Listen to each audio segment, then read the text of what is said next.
অমায়িক রাজধর্ম, মাইক খোলায় নেই ভেদাভেদ, মন্দির মসজিদের প্রতিনিধিদের সঙ্গে বৈঠক করলো হুগলির খানাকুল থানার পুলিশ।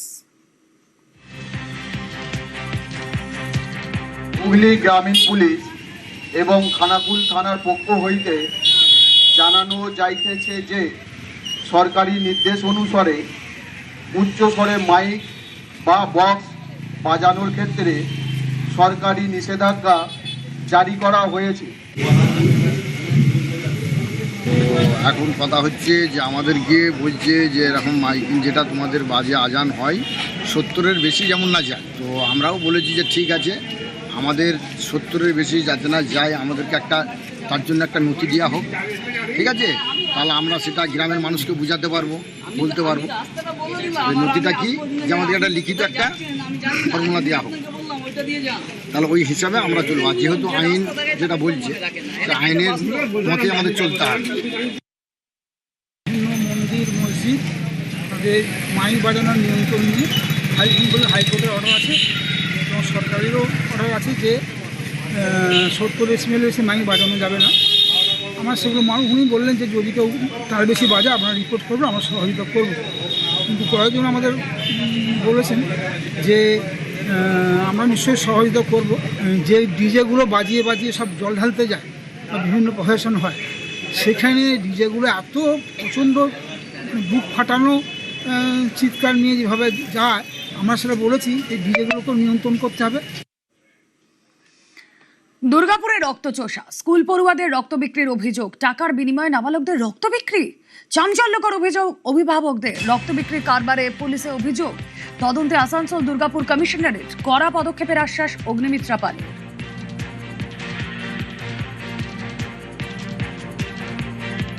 আমার ছেলের ব্যাগটা সার্চ করতে গেলাম, স্কুল ব্যাগটা, তো তখন ব্লাড ডোনেশনের একটা সার্টিফিকেট দেখলাম আমার ছেলে মানে নাম লেখা আছে আর 18+ আছে। তো আমি সার্টিফিকেট। আপনার ছেলের কি 18 বছর হয়েছে? এখনো হয়নি। এখনো 18 হয়নি? আমার ছেলে যখন টিউশন থেকে বাড়ি এলো, আমি জিজ্ঞেস করলাম, বাবা এটা কী করলি, কী করেছিস? বলছে যে না মা, এরকম একজন খুব অসুস্থ ছিল, খুব ব্লাড প্রয়োজন ছিল, ওই জন্য আমি দিয়েছি। এখন বললাম এটা ক্রাইম, কিন্তু এটা কখনোই দিবি না। আমার ছেলে আমাকে এসে বলেছে যে ব্লাড দেবো, দিয়েছে, সার্টিফিকেটও দেখলাম একটা দিয়েছে, টাকাও দিয়েছে? সার্টিফিকেট টাকাটাও দিয়েছে। আচ্ছা, কত টাকা দিয়েছে? 200 টাকা না 300 টাকা।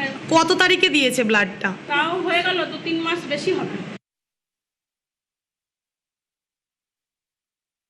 3 দিন হলো আমার কাছে খবরটা এসছে ব্লাড দেওয়া চলছে আন্ডার এজ বাচ্চাদের। এবার কে নিচ্ছে না নিচ্ছে সেটা আমি ঠিক জানি না, কিন্তু কোনো হসপিটালের নাম হয়তো জড়িত। কোনো বাচ্চাই যাদের থেকে নেওয়া হয়েছে তারা কেউ 18+ নয়, তারা আন্ডার এজ। কী করে সম্ভব একটা আন্ডার এজ বাচ্চার ব্লাড নেওয়া এবং গার্জিয়ানের পারমিশন ছাড়া, এবং এর সঙ্গে একটি বাইরের ছেলে যুক্ত, যে এই এজেন্ট হয়ে তাদেরকে টাকার বিনিময়ে ব্লাড দেওয়াচ্ছে। এটা বিশাল বড় একটা র্যাকেট আমার যা মনে হচ্ছে। আপনার স্কুলের কতগুলি বাচ্চা রয়েছে? 5 থেকে 7 জন। এটা তো একটা ক্রাইম ম্যাম। একদম ক্রাইম। আমাকে যতগুলো ব্লাডের আমার পেশেন্ট আছে, আপনি কল করে জিজ্ঞেস করতে পারেন কেউ আমাকে টাকা দিয়েছে কিনা। আমি যতগুলো কেউ ব্লাড দিয়েছি সবাইকে আমি নিজের পকেট থেকে টাকা দিয়েছি। কেন দিলে? 200 টাকা, শুধু যাওয়া আসার টাকা আর খাওয়ার টাকা, আদার্স আর কোনো টাকা নয়। তোমার বয়স কত? হচ্ছে আমার 18+। আর যারা ব্লাড দিতে গেছিল তাদের বয়স কত? যতজনকে আমি দেওয়া করেছি, আমি যতদূর জানি তারা 18+। এবারে তারা কিভাবে নিজেদের আধার সার্টিফিকেট রয়েছে, ব্লাড দিয়েছে, 14 এজ, ক্লাস 8 এর স্টুডেন্ট। তো সেটা আমি কি করে জানবো ম্যাডাম, বলুন? এটা আমার দোষ? একটা অভিযোগ আমরা পেয়েছি, তো আমরা ওটাকে ইনকোয়ারি করে দেখছি কি ব্যাপারটা আছে। আমার জেলার মধ্যে যদি এরকম ধরনের ঘটনা ঘটে, এটা অত্যন্ত ভয়ানক। 13 বছর, 14 বছর, 15 বছরের ছেলে মেয়েদের কাছ থেকে রক্ত নিয়ে তাদেরকে 300 টাকা দেওয়া হচ্ছে, আর যে নিয়ে আসছে তাকে 1000 টাকা দেওয়া হচ্ছে।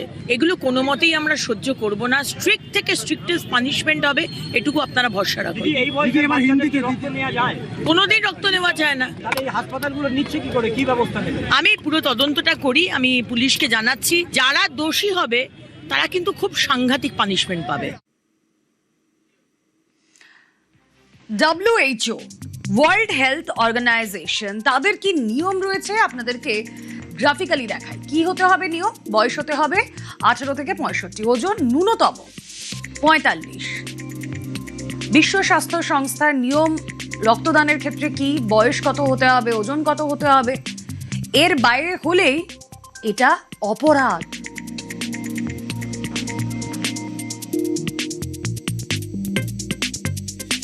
নাবালক হয়েছে।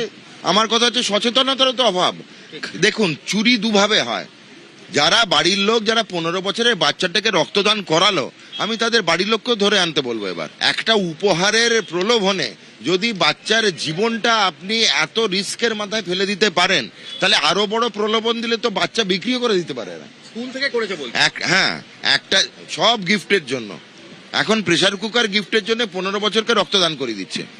এরপরে যদি গাড়ি গিফট দেয় তো পুরো ফ্যামিলিকে বিক্রি করে দিতে পারে এরা। তো একটা কোথাও তোমায় লক্ষণ রেখা টানতে হবে। রামায়ণ তো পড়া এই কারণে, আমি নতুন করে পড়াতে হবে এদেরকে। কে নিয়ে গেছিল রক্ত দিতে? একটা হচ্ছে মানে দাদাই হয়, আমার সাথে এক জায়গায় কম্পিউটার করতো। সে কি বলেছিল? সে আমাকে বলেছে তার রিলেটিভ, সে হসপিটালে ভর্তি আছে, তার খুব আর্জেন্টলি ব্লাডের নিড আছে। কজন গেছিলে স্কুল থেকে? আমরা 4 জন গেছিলাম। স্কুল থেকেই গেছিলে?